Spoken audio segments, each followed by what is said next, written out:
بسم اللہ الرحمن الرحیم۔ السلام علیکم محترم ناظرین و سامعین، آپ سن رہے ہیں دیوتا۔ تو آئیے بڑھتے ہیں کہانی کی جانب۔ میں اور میرے ساتھی خیال خوانی کے وقت محتاط رہتے تھے، کسی کے دماغ میں پہنچتے ہی اسے مخاطب نہیں کرتے تھے۔ جب وہ سانس روکنے لگتا تو ہم کوڈ ورڈز ادا کرتے تھے۔ علی کے دماغ میں پہنچ کر میں نے انتظار کیا۔ چند سیکنڈ میں معلوم ہو گیا کہ الپا اس کے دماغ میں ہے، اسی لیے بیٹے نے میری سوچ کی لہروں کو محسوس نہیں کیا۔ وہ کہہ رہی تھی، کارمن تم مجھے دماغ میں آنے سے کیوں روکتے ہو؟ کیا مجھ سے بیزاری ظاہر کرتے ہو؟ اس نے جواب دیا، میں سانس روک رہا ہوں، فون پر باتیں کرو، تمہاری باتوں کا جواب دوں گا۔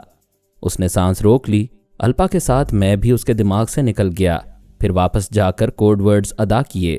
اس کے بعد کہا، ابھی آیا تھا، الپا تم سے باتیں کر رہی تھی، اس سے فون پر مختصر گفتگو کرو، میں 5 منٹ بعد آؤں گا۔ پاپا آپ نہ جائیں، میں اس سے باتیں کروں گا، آپ میرے خیالات پڑھ کر گولڈن برینز کے متعلق تازہ ترین معلومات حاصل کرتے رہیں۔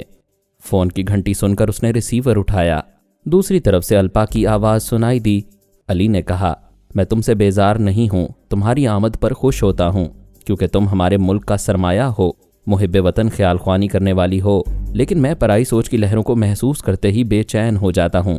میں اپنے مزاج پر گراں گزرنے والی کوئی بات برداشت نہیں کرتا۔ چلو یہی کیا کم ہے کہ فون پر برداشت کر رہے ہو۔ الپا اب کام کی باتیں کرو۔ مشینیں بھی ہر وقت کام نہیں کرتیں، ہمیں بھی کبھی کبھی دوستی اور محبت کی باتیں کرنی چاہیے۔ کسی کی مثال دو تو اس پر عمل بھی تو کیا کرو۔ مشینیں بے شک ہر وقت کام نہیں کرتیں، اور جب کام نہیں کرتیں تو خاموش رہتی ہیں۔ یعنی مجھے خاموش رہنے کا مشورہ دے رہے ہو؟ کوئی ضروری نہیں کہ مشورے پر عمل کرو، البتہ مجھے خاموش رہنے دو۔ یوں کترانے کی وجہ کیا ہے؟ مجھ سے پوچھ رہی ہو، جبکہ یہ سمجھتی ہو کہ اپنے ملک کے تمام خیال خوانی کرنے والوں کی طرح تم بھی روپوش رہتی ہو۔ اگر مجھ میں دلچسپی لوگی، مجھ سے ملو گی اور ظاہر ہو جاؤ گی تو کوئی دشمن میرے ذریعے تمہیں ٹریپ کرے گا۔ میں سوچ سمجھ کر تمہاری طرف بڑھ رہی ہوں۔ تم یوگا کے ماہر ہو، دلیر اور فولادی ہو۔ آج کل میں گولڈن برین کا عہدہ حاصل کرنے والی ہوں، میں آزادی سے کسی روک ٹوک کے بغیر تم سے مل سکوں گی۔ کس تعلق سے ملو گی؟ ہمارا تعلق محبت سے شروع ہوگا۔ وہ تو شروع ہو چکا ہے۔ میں پامیلا کو دل و جان سے چاہتا ہوں، اس کے پیار بھرے اعتماد کو دھوکہ نہیں دوں گا۔ تم نے مجھے دیکھا نہیں ہے، دیکھو گے تو ایسی باتیں کرنا بھول جاؤ گے۔ جو عورت اچھی باتیں بھلا دے اس کی طرف دیکھنا ہی نہیں چاہیے۔ کیوں مجھے تنگ کر رہے ہو؟ میں صاف اور سیدھی بات کرتا ہوں، پامیلا کا حق تمہیں نہیں دوں گا، مگر ہاں تمام عمر تم سے دوستی کرتا رہوں گا۔ چلو دوستی ہی صحیح۔ سنا ہے محبت سے دوستی بڑھتی ہے اور دوستی سے محبت پیدا ہو جاتی ہے۔ ہماری دوستی سے وطن کی محبت اور فرائض کی ادائیگی میں استحکام پیدا ہوگا۔ تم بات کو گھمانا خوب جانتے ہو۔ الپا ابھی تک تم نے کام کی بات نہیں کی ہے۔ کچھ ایسی اہم باتیں ہیں جو فون پر نہیں کی جا سکتی۔ کیا دماغ میں آ کر کہنا چاہتی ہو؟ دماغ میں آنے سے تم بے چینی اور ناگواری محسوس کرتے ہو۔ سمجھ گیا، ملاقات کرنا چاہتی ہو۔ دل سے نہیں بلاؤ گے تو ملاقات کا خاک مزہ آئے گا۔ فرائض کی ادائیگی کے لیے تمہیں دل سے بلا رہا ہوں، بتاؤ کہاں ملاقات ہوگی؟ شیرٹن کے ڈائننگ ہال میں۔ میں تمہیں کیسے پہچانوں گا؟ میں پہچان لوں گی۔ کس وقت؟ ٹھیک رات کے 9 بجے آؤں گی۔ Okay so for. اس نے ریسیور رکھ دیا۔ اس دوران میں علی کے خیالات پڑھتا رہا تھا۔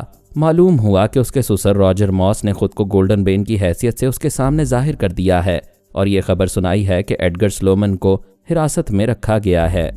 چونکہ وہ نادانستگی میں جان لیمبوڈا کا معمول بن گیا تھا، اس لیے اسے غدار تسلیم نہیں کیا گیا۔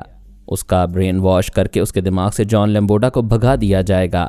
اس وقت تک کے لیے علی تیمور کو قائم مقام گولڈن برین بنایا جائے گا۔ یہ علی تیمور کے لیے آزمائشی مدت ہوگی۔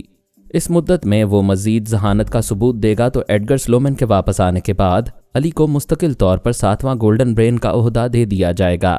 علی نے ریسیور رکھا تو میں نے کہا، بیٹے تم سمجھدار ہو، پھر بھی تمہیں سمجھاتا ہوں، الپا کسی خاص مقصد سے تمہاری ذات میں دلچسپی لے رہی ہے۔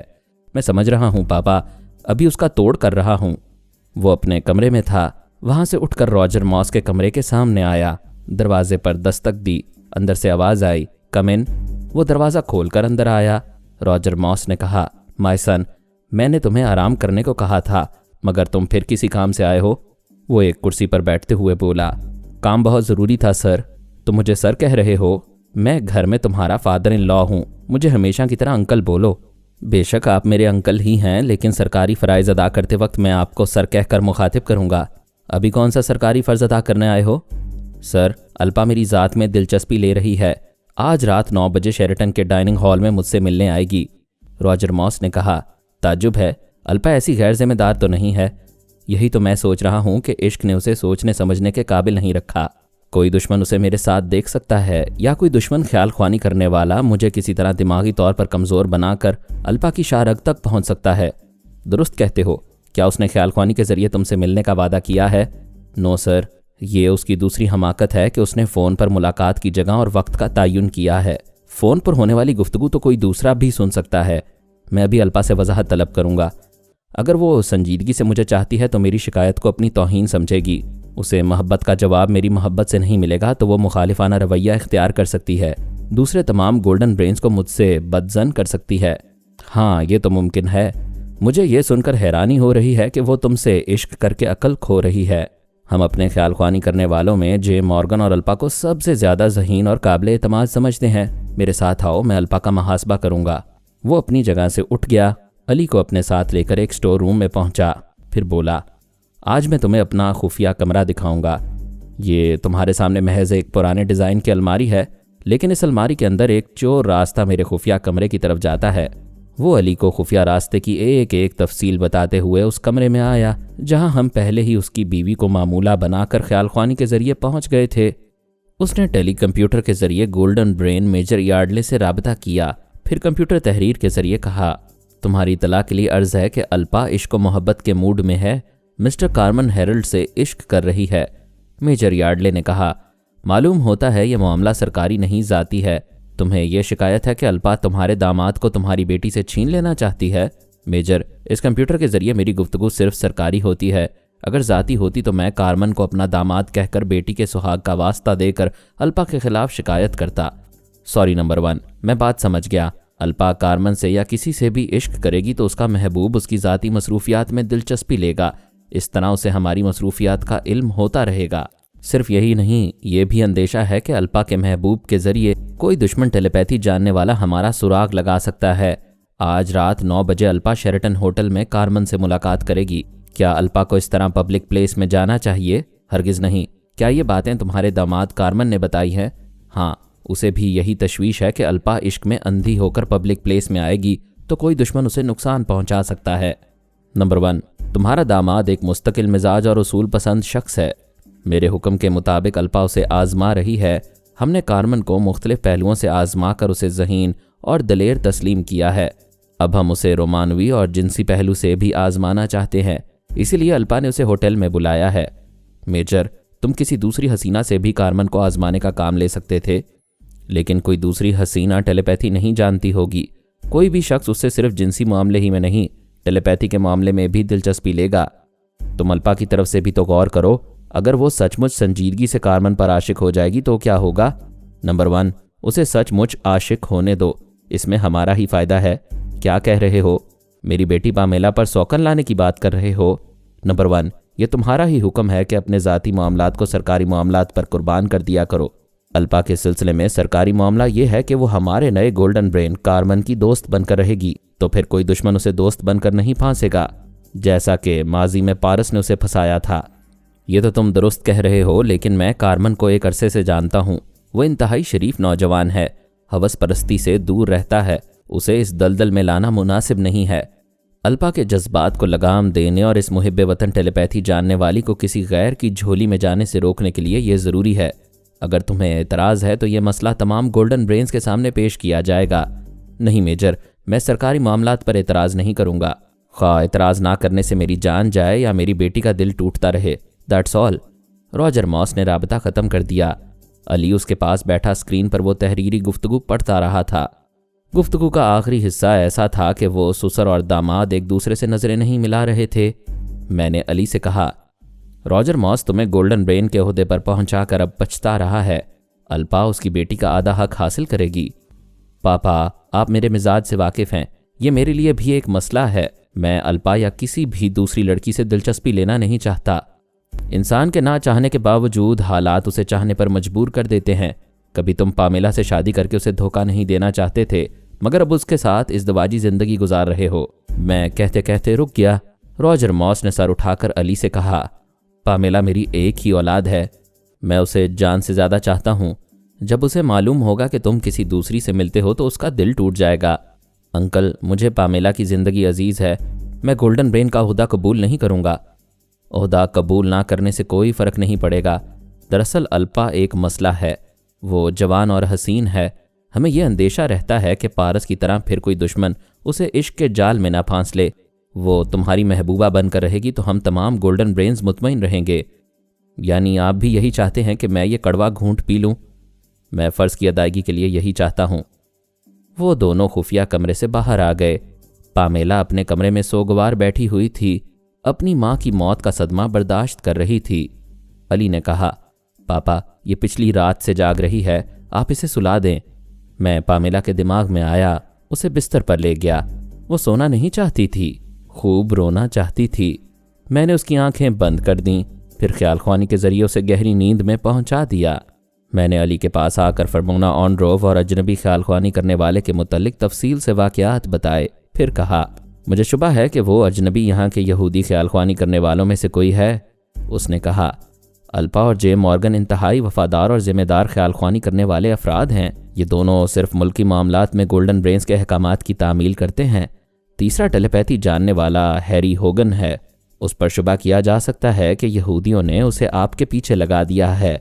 चौथा टेलीपैथी जानने वाला जनरल पार्किन कैदी की ज़िंदगी गुजार रहा है।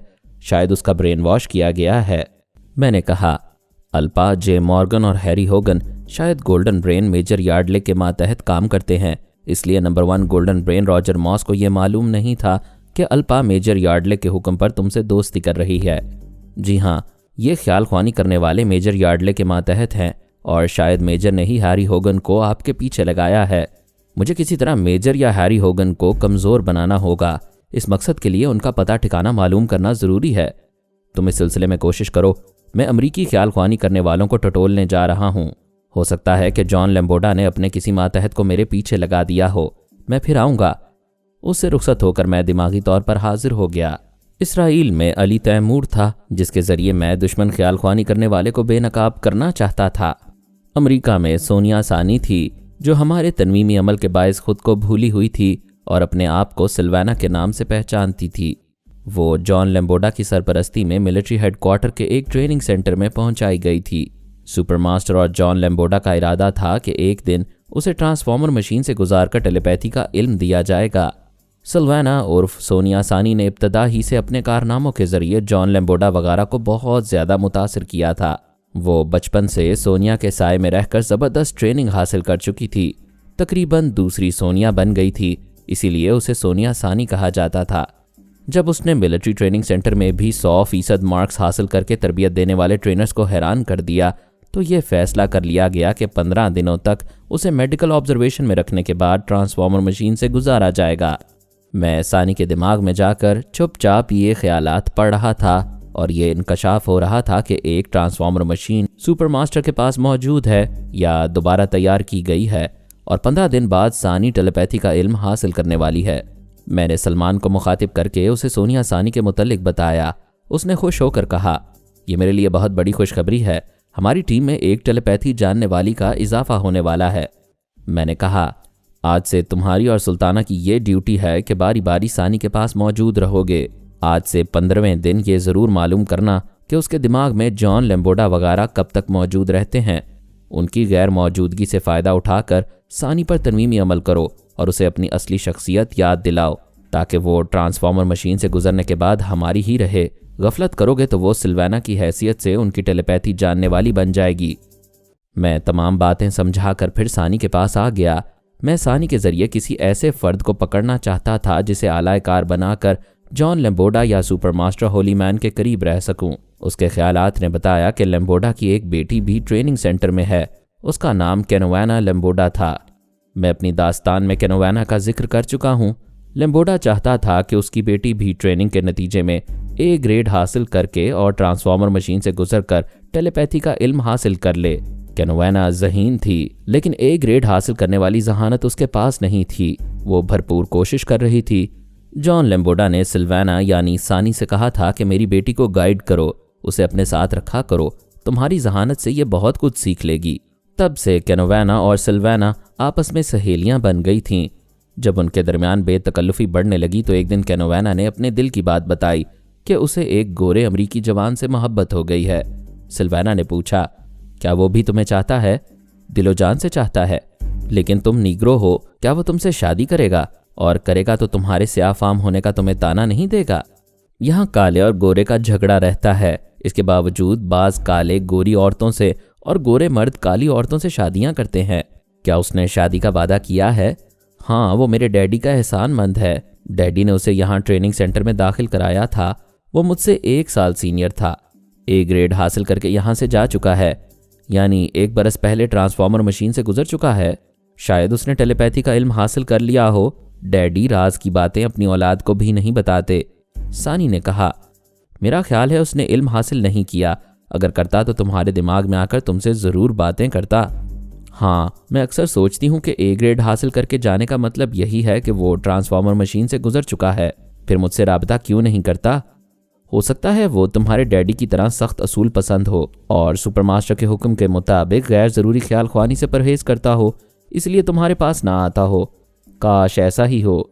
वो फ़राइज़ की अदायगी के बायस मुझसे राबता ना रखता हो, लेकिन वो मुझसे मोहब्बत करता है। एक दिन ज़रूर मेरे पास आएगा। तुमने उसका नाम नहीं बताया। उसका नाम बेंजेन थर्मॉल है। मुख्तसर तौर पर बीजी थर्मॉल कहलाता है। मैं तो उसे सिर्फ थर्मॉल कहती हूँ। ये इंकशाफ होते ही मैंने इत्मीनान की एक गहरी सांस ली। सानी के चोर ख्यालात पढ़ने से मुश्किल आसान हो गई थी। अगरचे मैंने थर्मॉल का नाम पहले कभी नहीं सुना था, लेकिन वो टेलीपैथी सीखने के बाद अचानक गुम हो गया था। अपनी महबूबा से भी राबता नहीं कर रहा था। कैनोवाना ने अपने बाप लैम्बोडा को इस सिलसिले में फ़िक्रमंद नहीं पाया था। इसका मतलब यही था कि लैम्बोडा ने सिर्फ मुझे कत्ल कराने के लिए थर्मॉल को छुपा कर रखा है। हमारी दुनिया में जितने टेलीपैथी जानने वाले हैं, उनकी फहरिस्त में लैम्बोडा ने थर्मॉल का नाम नहीं आने दिया, सिर्फ इसलिए कि कहीं मैं मोहतात ना हो जाऊं और थर्मॉल का नाम मालूम होते ही उसे कहीं से ढूंढ ना निकालूं। 1000 राजदारी के बावजूद मैंने उसे किसी हद तक तलाश कर लिया। सिर्फ उसका ठिकाना मालूम करना रह गया था। मैंने अली से कहा, दुश्मन ख्याल ख्वानी करने वाले का नाम बीजी थर्मॉल है। जॉन लैम्बोडा से उसका गहरा ताल्लुक है। मैं उससे निमट लूँगा।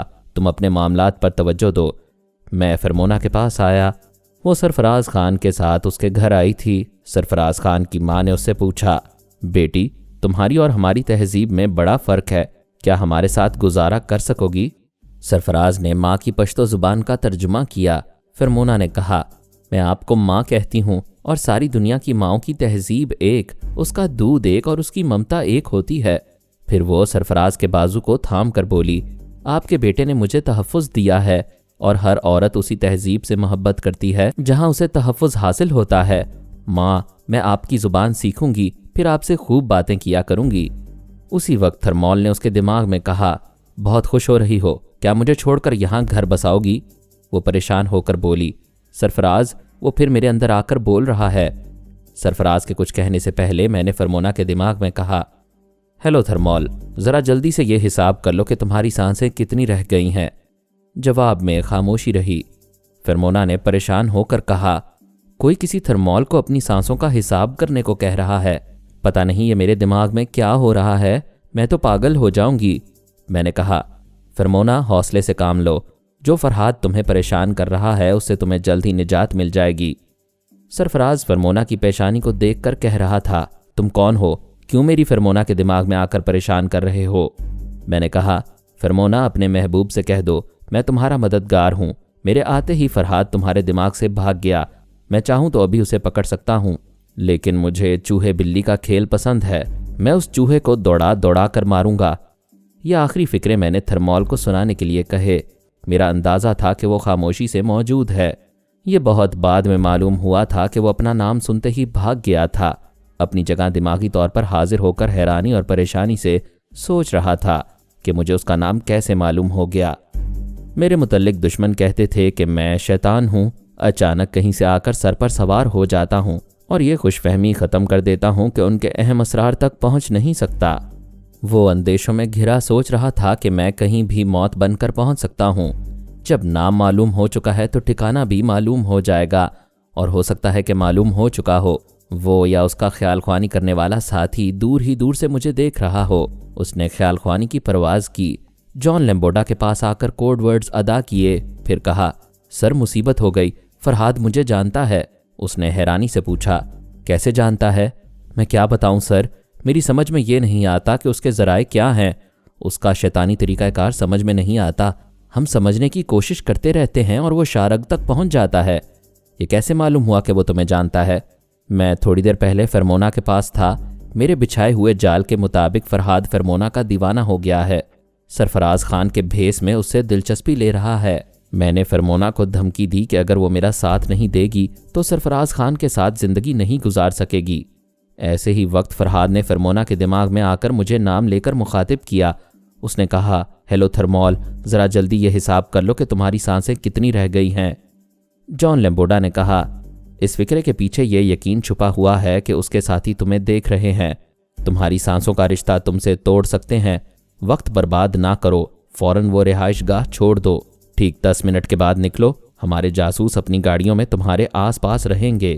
مجھے کہاں جانا چاہیے؟ فی الحال لمبی ڈرائیو کرتے رہو تاکہ ہم تمہارا تعاقب کرنے والوں کو ٹریپ کر سکیں۔ وہ ایک دستی بیگ میں ضرورت کی چیزیں رکھنے لگا۔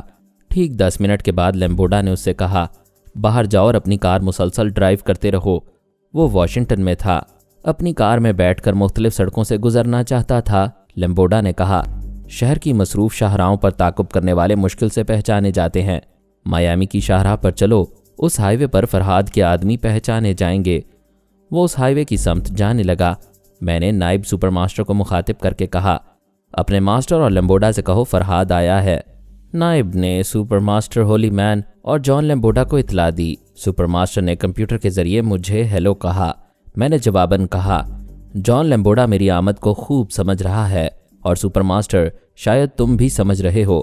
سپر ماسٹر نے کہا، وقت ضائع نہ کرو، پہیلیاں نہ بجھواؤ، اپنی آمد کا مقصد بیان کرو۔ وقت تو اب ضائع ہوتا رہے گا سپر ماسٹر، تمہاری ایک ٹرانسفارمر مشین کو تباہ کرنے کے بعد ہم نے سوچا تھا کہ اب تمہارے ملک کی طرف نہیں بڑھیں گے، تمہیں مزید کوئی نقصان نہیں پہنچائیں گے، لیکن لیمبوڈا نے تھرمال کو میرے لیے موت کا فرشتہ بنا کر بہت بڑی حماقت کی ہے۔ تمہیں غلط فہمی ہے، جان لیمبوڈا کسی قاتل تھرمال سے واقف نہیں۔ میں لیمبوڈا کا جواب سننا چاہتا ہوں۔ وہ کمپیوٹر کے ذریعے بولنے لگا۔ نائب اسکرین کے سامنے بیٹھا وہ تحریر پڑھ رہا تھا اور میں نائب کے دماغ سے پڑھتا جا رہا تھا۔ لیمبوڈا نے کہا، مسٹر فرحاد، ہم تم سے چھیڑ چھاڑ کرنا نہیں چاہتے، تم اپنی جگہ خوش رہو، ہم اپنے ملک میں سکون سے ہیں۔ اگر کوئی تھرمال نامی قاتل تمہاری نظروں میں آیا ہے تو اس کے متعلق ہمیں کچھ بتاؤ، ہم اسے سزا دیں گے۔ میں نے پوچھا، کیا تم یہ معلوم کرنا چاہتے ہو کہ میں تھرمال کو کس حد تک جانتا ہوں؟ کیا تم تھرمال کو دور بھگانے اور چھپانے کی کوشش نہیں کر رہے ہو؟ یہ آخری فقرہ میں نے اندازے سے کہا۔ میرا خیال تھا جو فرمونا کے دماغ سے بھاگ گیا تھا وہ لیمبوڈا کے پاس ضرور گیا ہوگا اور وہ اپنے خفیہ اور پراسرار ٹیلیپیتھی جاننے والے کو پناہ دینے کی ہر ممکن کوشش کرے گا۔ جان لیمبوڈا میری اس بات پر بدحواس ہو گیا تھا کیونکہ تھرمال کو ہائی وے پر دوڑا رہا تھا، اس کی رہائش گاہ تبدیل کرا رہا تھا۔ لیمبوڈا نے سبل کر کہا، جب تمہارا یہ دعویٰ ہے کہ تم تھرمال کو جانتے ہو اور میں اسے کہیں چھپا رہا ہوں تو اس کے چھپنے سے پہلے اسے گولی کیوں نہیں مارتے؟ اسے گولی مارنے سے میرا مقصد پورا نہیں ہوگا۔ میں اس کے ذریعے کہاں پہنچ رہا ہوں، جب یہ انکشاف ہوگا تو تمہارے اور سپر ماسٹر کے ہوش اڑ جائیں گے۔ سپر ماسٹر نے کہا، ہمیں دھمکی نہ دو، دوستانہ طریقہ اختیار کرو۔ چند ماہ سے ہمارے درمیان صلح اور سکون تھا، تم پھر ہلچل پیدا کرنے کی کوشش کرنے آئے ہو۔ میں نے کہا، الٹا چور کوتوال کو ڈانٹے، چلو کوئی بات نہیں، میں تمہیں چور ثابت کر کے تھرمال کے ساتھ تم دونوں کو جہنم میں پہنچا دوں گا۔ میں نے رابطہ ختم کر دیا۔ اب وہ دونوں تشویش میں مبتلا ہو گئے ہوں گے۔ یہ اندیشہ پیدا ہو گیا ہوگا کہ میں تھرمال کو ایک ذریعہ بنا کر ان دونوں کی خفیہ رہائش گاہوں تک پہنچا سکتا ہوں۔ آدمی اندیشوں میں گھر جائے تو تشویش میں مبتلا ہو کر پریشانی کے دوران کوئی غلطی کر بیٹھتا ہے۔ ان سے بھی اب غلطی سرزد ہونے والی تھی، اس کا علم مجھے بعد میں ہوا۔ جان لیمبوڈا نے تھرمال کے پاس جا کر کہا، فرحاد کو ہماری ایک ایک حرکت کا علم ہے، وہ جانتا ہے کہ میں تمہیں کہیں چھپانے کے لیے دور لے جا رہا ہوں۔ تھرمال نے کہا، یہ رپورٹ فرحاد کو وہ لوگ دے رہے ہوں گے جو اس وقت میرا تعاقب کر رہے ہیں۔ بے شک وہ تمہارا تعاقب کرنے والوں کے ساتھ ہے۔ ہائی وے پر کافی گاڑیاں آگے پیچھے دوڑ رہی تھیں۔ وہ سہمے ہوئے ذہن سے سوچ رہے تھے کہ ان میں سے کسی نہ کسی گاڑی میں فرحاد کے ساتھی یا اعلی کار موجود ہیں۔ जॉन लेम्बोडा ने कहा, गाड़ी वापस मोड़ लो, किंगस्टन स्ट्रीट के 10वें बंगले में जाओ, वहाँ एक बूढ़े मियाँ बीवी हैं, वो तुम्हें एक खुफिया दरवाजे से तय खाने में पहुँचाएंगे। वहाँ तुम मेकअप के ज़रिए अपना हुलिया और लिबास बदलोगे और मेरी तरह से आफाम नीग्रो बनकर सुरंग के ज़रिए आगे जाओगे, फिर एक दूसरे बंगले में पहुँच जाओगे। उसने गाड़ी वापस मोड़ ली थी। वो लेम्बोडा की हिदायत के मुताबिक जा रहा था। लेम्बोडा कह रहा था, मेरी बेटी कैनोवाना तुम्हें याद करती रहती है। मैं उसे बताऊंगा कि तुम नीग्रो के रूप में हो और आज उससे कहीं मिलने वाले हो। ये मेरा बरसों का तजुर्बा है। लोग घबराहट और परेशानियों में गलतियां ज़रूर करते हैं। मैं नहीं जानता था कि थर्मोल भेस बदल कर कभी कैनोवाना से मिलने वाला है, लेकिन आगे जाकर यह सब कुछ मालूम होने वाला था। एबे डेविड उर्फ अबू दाऊद तंजीम रॉ का चीफ अपनी कार में बैठा दूर हुमैरा की कोठी की तरफ देख रहा था। हुमैरा पहले ही दिन से उसके दिलो दिमाग पर छा गई थी। वो इतने अहम और जिम्मेदार ओहदे पर फाइज था कि अय्याशी के मुतल्लिक सोच भी नहीं सकता था, लेकिन बाज़ औक़ात सोच और संजीदगी पर जज्बात गालिब आ जाते हैं। वो समझ रहा था कि हुमैरा तक पहुंचने के लिए गोशा नशीनी से निकलना पड़ेगा या उसे अपनी खुफिया रिहाइश गाह में अगवा करके लाना होगा। दोनों ही सूरतों में बेनकाब होने का अंदेशा था। कोई हसीना पसंद आ जाए तो वो किसी तीसरी जगह उसके पास पहुंच जाता था। उसके खुफिया मातहत खुफिया तौर से उसकी निगरानी करते रहते थे। ऐसे मामलात में उसका ख़ास राजदार जमशेद राना था। अबू दाऊद ने कहा था कि कभी वो मारा जाए या बेनकाब हो जाए तो फ़ौरन ही पाकिस्तान छोड़कर चला जाएगा, फिर उसकी जगह जमशेद राना संभाल लेगा। जमशेद खुश होकर उसकी जी हुजूरी में लगा रहता था और हसीन औरतों की दलाली करता रहता था।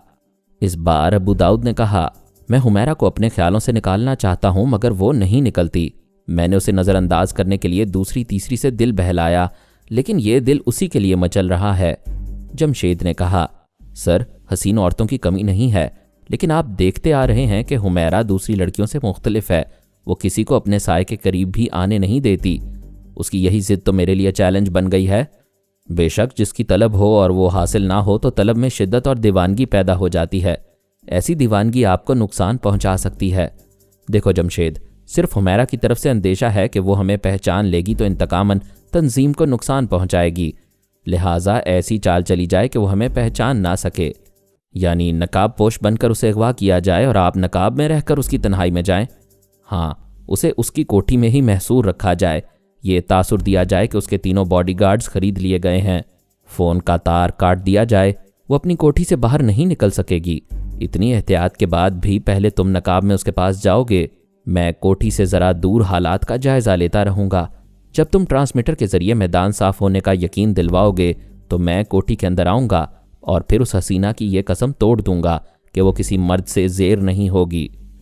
जो लोग निहायत संजीदगी और दानाई से अपना खेल खेलते रहते हैं वो आम तौर से हुस्न परस्त होते हैं। उनके जहनी सुकून और तफरी का ज़रिया अय्याशी हुआ करती है।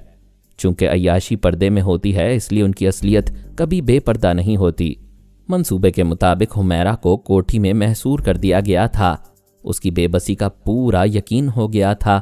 ये अंदेशा नहीं रहा था कि उसका कोई यारो मददगार हो सकता है।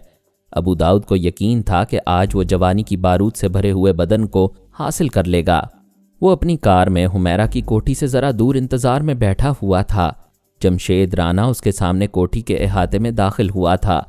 वो हिफाजती इंतज़ामात का जायज़ा लेने गया था। उसके जाने के चंद सेकंड बाद कोई दूसरा भी उस अहाते में दाखिल हुआ था। अबू दाऊद ने ट्रांसमीटर के ज़रिए तीनों बॉडीगार्ड से राबता करना चाहा। कोठी के चारों तरफ अलर्ट रहने वाले बॉडीगार्ड्स की तरफ से जवाब नहीं मिल रहा था। ट्रांसमीटर सिग्नल के जवाब में उनकी खामोशी बता रही थी कि वो मौत की खामोशियां हैं। फिर कोठी के अंदर से जमशेद राना ने मोबाइल फ़ोन पर कहा, रास्ता साफ है, हुमैरा यहाँ अकेली है, बाहर हमारे तीनों वफादार बहुत होशियारी से। अबू दाऊद ने कहा, मौत के सामने होशियारी काम नहीं आती। बाहर तीनों वफादार मौत की नींद सो गए हैं, तुम बाहर निकल कर देखो। ये कहकर वो जमशेद के बाहर आने का इंतज़ार करने लगा, लेकिन वो कोठी से नहीं निकला। अबू दाऊद को ये मालूम ना हो सका कि वहाँ रुखसाना और हमाद यानी पारस पहुँच गए थे। उन्होंने जमशेद को बेनकाब किया था। फिर वो हमाद की पगली माँ पहुँच गई थी और उस पागल मगर मुहिब्बे वतन खातून ने कोठी के अंदर होने वाले ड्रामे का दिल हिला देने वाला ड्रॉप सीन किया था। उस अलमिया ड्रामे की रुदाद मैं तफसील से पहले ही बयान कर चुका हूँ। अबू दाऊद ने 2 मिनट तक इंतज़ार किया। जब वो कोठी के बाहर नहीं आया तो समझ में आ गया कि काम बिगड़ चुका है। दूसरा मिनट ख़त्म होने से पहले ही एक गोली चलने की आवाज़ सुनाई दी। वो गोली मुहिब्बे वतन खातून ने जमशेद की पेशानी पर मारी थी। अबू दाऊद फायरिंग की आवाज़ सुनते ही कार स्टार्ट करके ज़रा दूर चला गया। वो सोच रहा था जमशेद ने शायद किसी मजबूरी से फायर किया है, अभी किसी खतरे से निमट कर आ जाएगा, लेकिन वो वापस नहीं आया। दूर जाकर रात के सन्नाटे में दूसरी गोली चलने की आवाज़ सुनाई दी। वो दूसरी गोली खातून ने अपनी पेशानी पर मारी थी। कोठी के अंदर क्या हो रहा है ये अबू दाऊद को मालूम नहीं हो सकता था। डॉक्टर मोहम्मद उनीब सलीमी के साथ मज़ीद अक़सात सुनने के लिए हमारे चैनल का सब्सक्राइबर बनें और साथ ही बेल आइकन को क्लिक करें ताकि आपको हर आने वाली नई वीडियो के मुतालिक नोटिफिकेशंस मिलती रहें। हमारी वीडियोस को लाइक और शेयर करें और हमें अपनी दुआओं में याद रखिएगा। ISI और पाक आर्मी जिंदाबाद, पाकिस्तान पाइंदाबाद। हम फिर मिलेंगे इंशाअल्लाह एक नई किस्त के साथ। तब तक के लिए अल्लाह हाफिज़।